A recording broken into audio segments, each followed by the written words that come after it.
Alright guys, today we are gonna be reacting to the weirdest tiger tanks, the Sturmtiger. Jump in. Bum, bum, bum, bum, bum.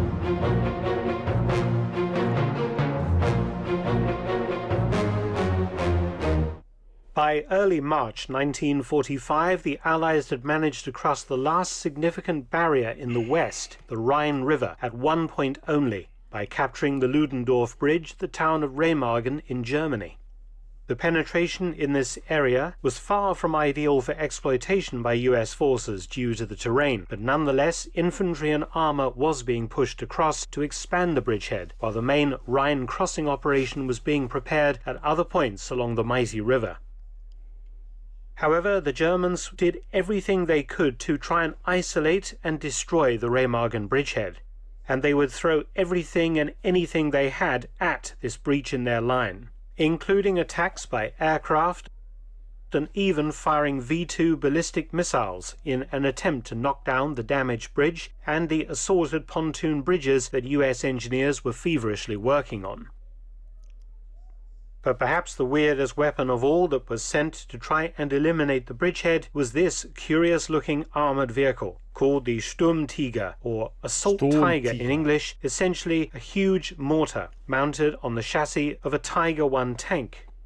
The 380mm rocket mortar fired a rocket-propelled projectile weighing up to Look at that. That is... Actually, it's not weird. I would not think it's weird, guys. This is actually, if you're in the middle of war, you see a thing like this. Again, it's very intimidating because you see the shape of that hole, and you know what's coming out of there. It's very intimidating. 829 pounds or 376 kilograms to a range of 20,000 feet or 6 kilometers. Crazy, huh? Originally designed to support infantry attacks by knocking out bunkers and other prepared positions, the Sturmtiger was now called upon to stiffen the German defenses along the Rhine River.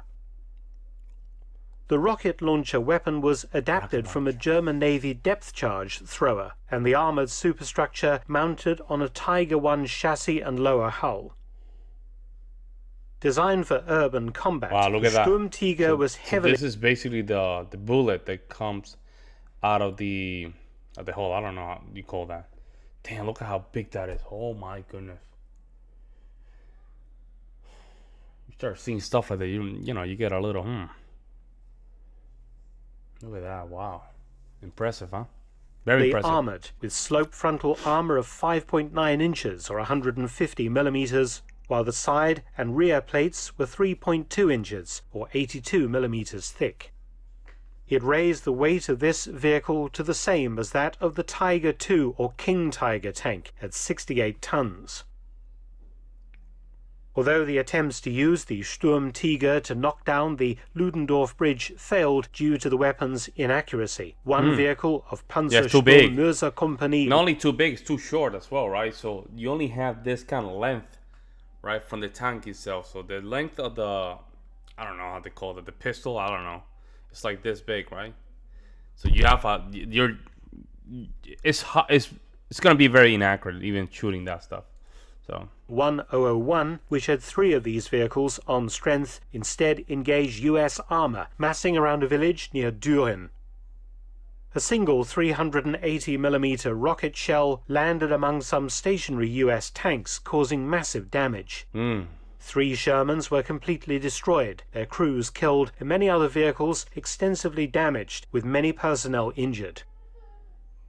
Only 19 Sturmtigers were ever built, equipping 3 small tank mortar companies. They had first seen action in the east, helping the SS demolish Warsaw in Poland during the famous 1944 uprising by the oppressed Polish people.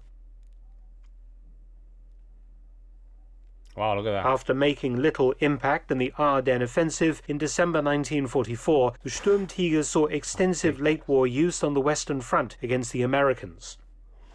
After the German pullout across the Rhine, several Sturmtigers were lost, mostly abandoned by their crews due to lack of fuel, spares, or ammunition. But some still attempted to alter the course of battles. On the 9th of April 1945, a single Sturmtiger was moved forward from the 1001 Sturm Company to support German troops fighting in the Drolshagen area. The vehicle, commanded by Lieutenant Doll, completed a night march, reaching its new position. Well, that means it will not travel that long either, right? I don't think it will travel that far either way. It's too big. So we only the regular tank. I don't know the measurement for this, right? But I'm assuming the regular tank we just have it will go thousands of yards or thousands. So I think this probably will go like half for that. On the 10th of April, taking up an ambush position on a wooded hill overlooking the town of Drolshagen. Doll was ordered by radio to knock down the Drolshagen church tower, which the Germans supposed was being used by the Americans as an artillery spotting post. Realizing that the war was all but over, Doll decided to ignore his orders to destroy German cultural property. Yep, good. After speaking to his crew, Doll decided to drive at the Americans and attack them over open ground. But as they entered the Drolshagen road, the left track broke. Unrepairable in the field, the crew had to abandon the tank. However, blowing it up would have destroyed most of the neighboring houses due to the huge rocket mortar rounds stored inside the Sturmtiger. Wow. The crew bailed out under heavy small arms fire, 2 of them being killed, Doll and 1 other wounded and captured. The Americans later retrieved Doll's Sturmtiger for study. Yeah, you can Not tell long like after this, as an American. Oh, my bad, guys. I don't know what the hell's going on here. So imagine as an American seeing this type of tank, you'll probably be like, what in the hell is this? This looks very uncommon. But you see the American tanks, they're very just plain Jane kind of thing. Very practical, right?